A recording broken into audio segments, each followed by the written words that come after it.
আপনারা প্রত্যেককে সতর্ক করছেন, কিন্তু রাশ ড্রাইভিং বেড়েই চলেছে, মৃত্যুর সংখ্যাও বাড়ছে না, কলকাতায়।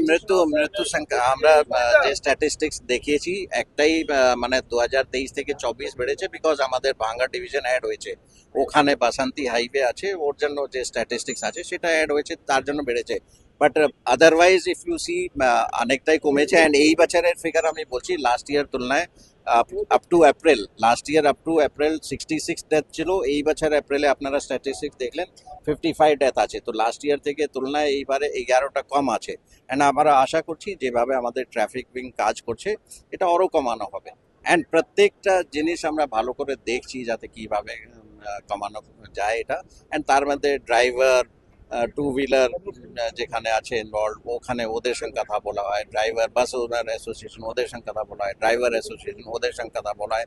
তো যত স্টেক হোল্ডার্স আছে ইনক্লুডিং ট্রাফিক ডিপার্টমেন্টের সঙ্গে আমাদের প্রত্যেক মাসেই 2-3 বার মিটিং হয় ইস্যু নিয়ে। আমরা আশা করছি কমছে, আরও কমবে।